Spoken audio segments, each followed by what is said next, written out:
There is a lot of noise, chatter going on in your mind. When you succeed in quietening down that mind into a state of silence, you are giving yourself the opportunity to reach the state of meditation. We learn about life through questions. How do we tame this mind? Is that person more equipped? How does one know that now this is going beyond my control? How much of a role does education play? What causes this lack of concentration? To answer some of these, Mr. 𝗕𝗵𝗂𝘀𝗲, founder of Pratibimb Charitable Trust, brings to you Face to Face.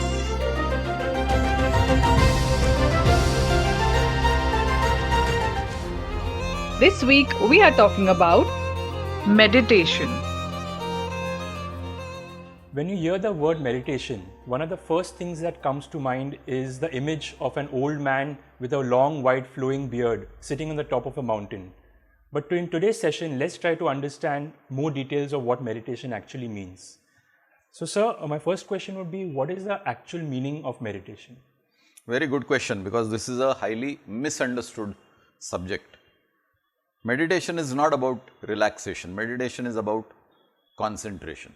And everybody is capable of meditation without understanding that they are in fact meditating. Remember your school days?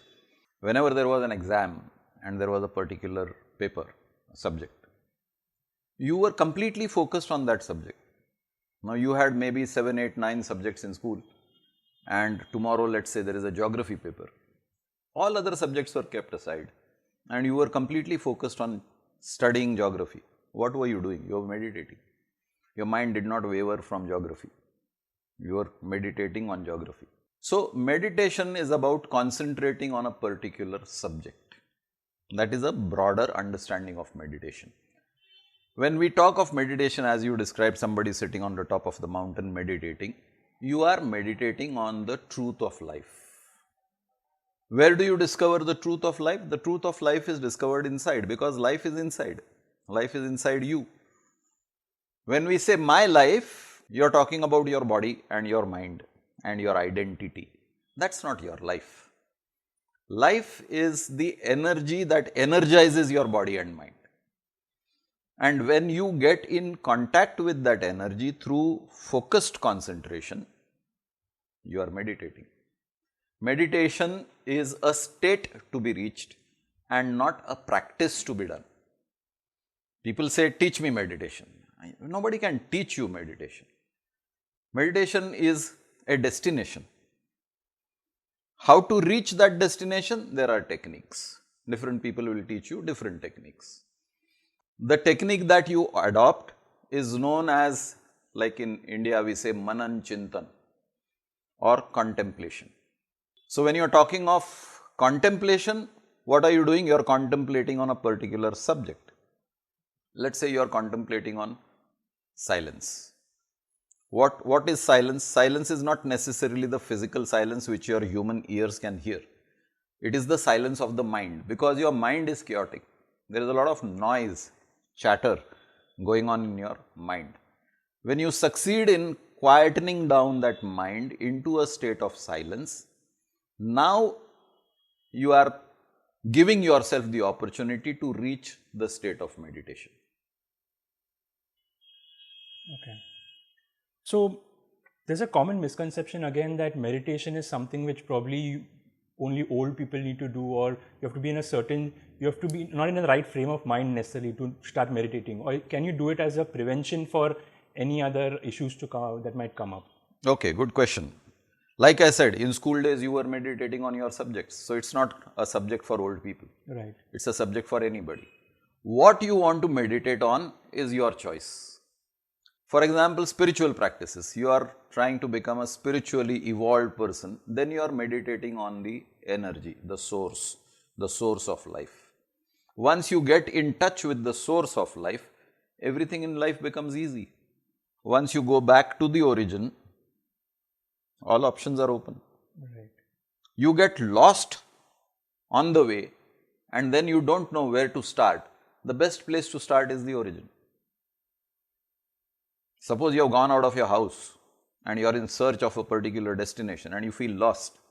What do? Either you ask around or you go back to the starting point, this was not the right road, this is probably the right road. Then you do exploration.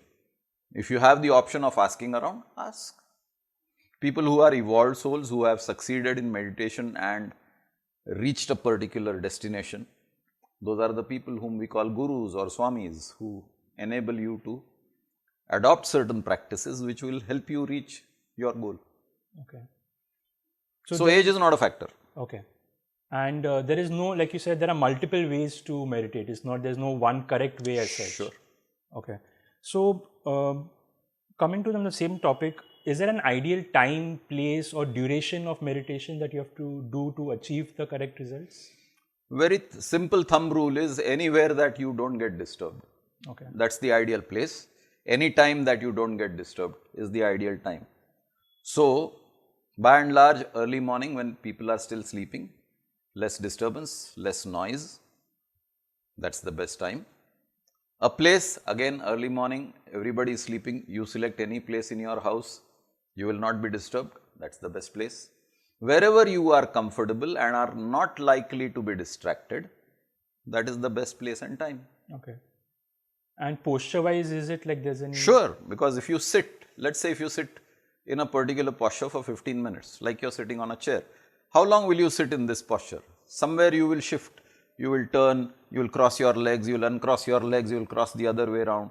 What is this? This is because your body is now telling you, I am uncomfortable in this position, so I am shifting. Adopt a posture which will enable you to sit for long without your body complaining. So, if you are sitting in a cross-legged position on the floor is hard. Your ankles are taking the pressure of your legs and your body weight. Your thighs are cramped, blood circulation is cramped. You start getting pins and needles feeling in your legs. All this will tell you mentally that something is wrong, I am getting disturbed. That ruins your meditational practices. Right. So, make yourself comfortable. You don't have to make yourself deliberately uncomfortable to reach a particular destination. You know, people say, भगवान को पाना है तो हठ योग करो, शरीर को तकलीफ दो. Nothing like that. As long as your mind is able to concentrate on whatever subject you are concentrating on, let's say you are chanting Shanti, peace.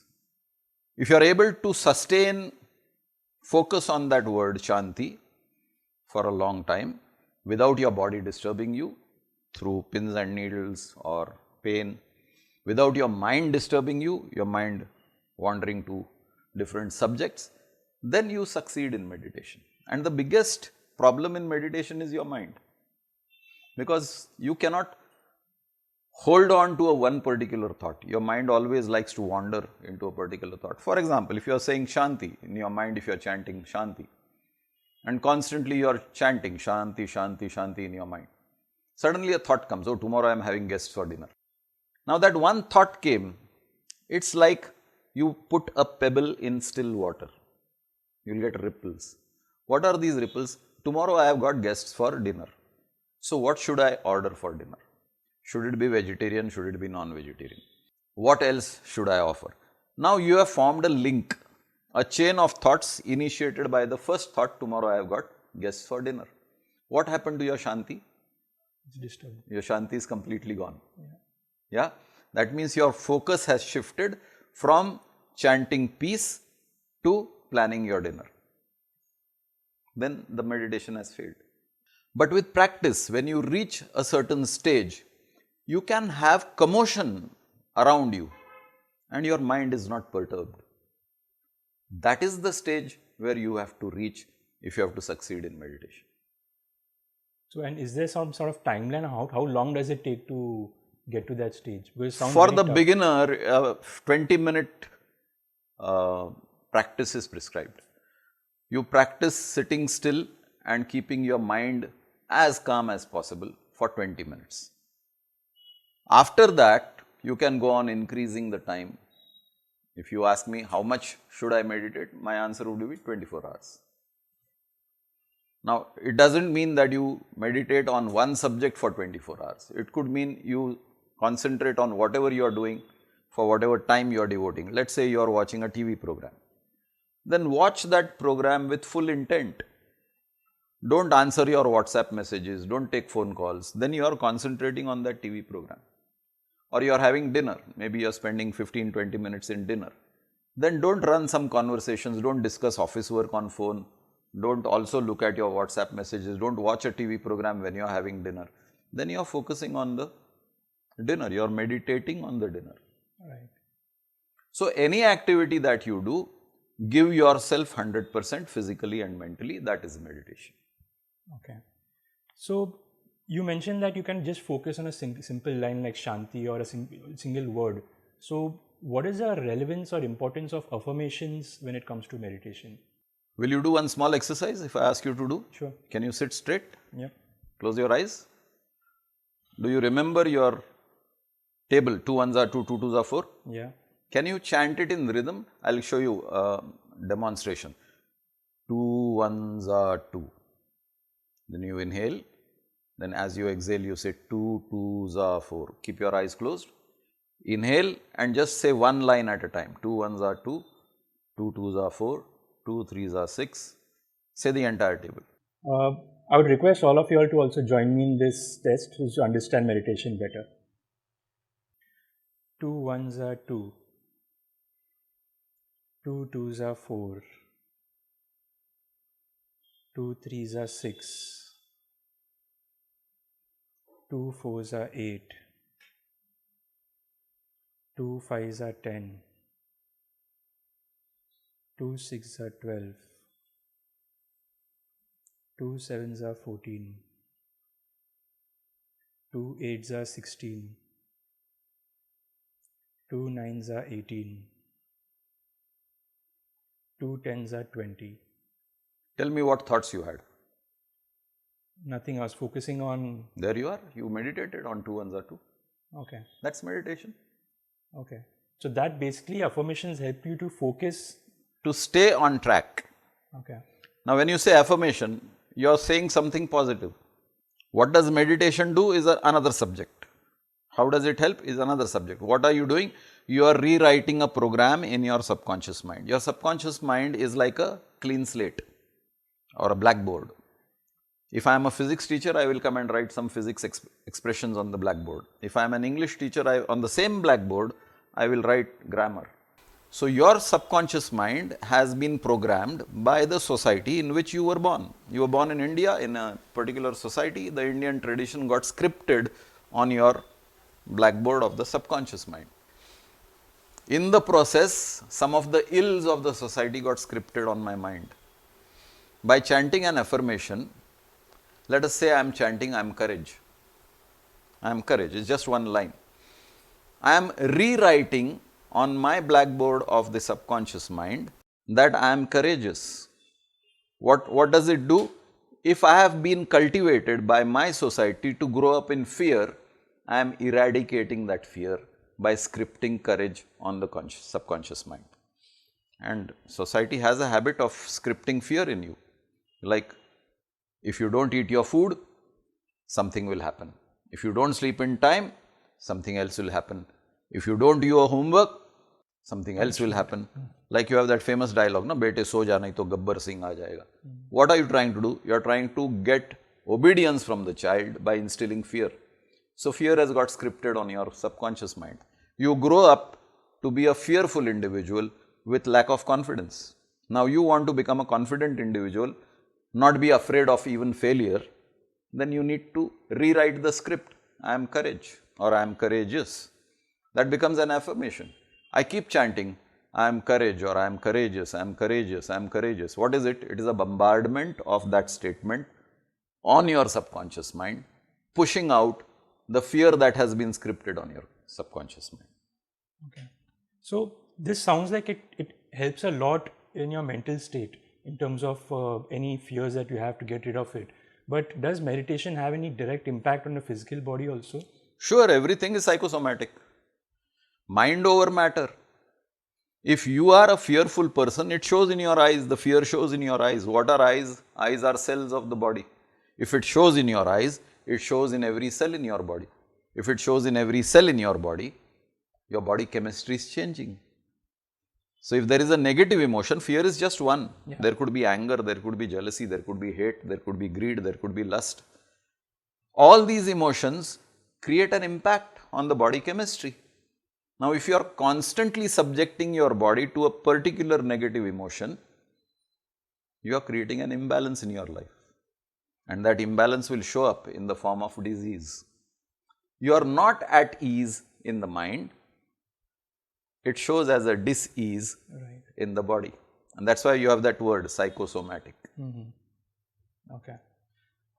So, I think that makes it clear that there's another misconception that meditation has something got to do with giving up the material life or something like that, or moving away from all the good things in life. It's not true, right?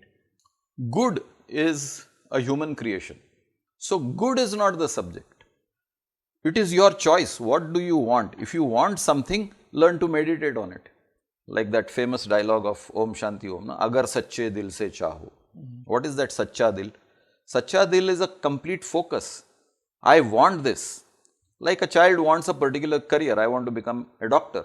So, he is completely focused on being a doctor. You call him to play a game of cricket, he will say, no, I am studying. I don't want to come for cricket. Single-minded purpose. That is meditation. Now, you can choose to be an ascetic. You can choose to select spiritual sciences, or you can choose material sciences. You don't have to give up material world. The whole subject is be focused on whatever you do. Right. So, it's not only about material world. Okay. So, I guess a key takeaway from this is that meditation need not involve a lot of hard work. It can be as simple as reciting the tables, and it just takes a few minutes each day. So, start meditating. Thank you. If you have some questions about life, please connect with us. Do not forget to like, share, subscribe, and press the bell icon for weekly updates.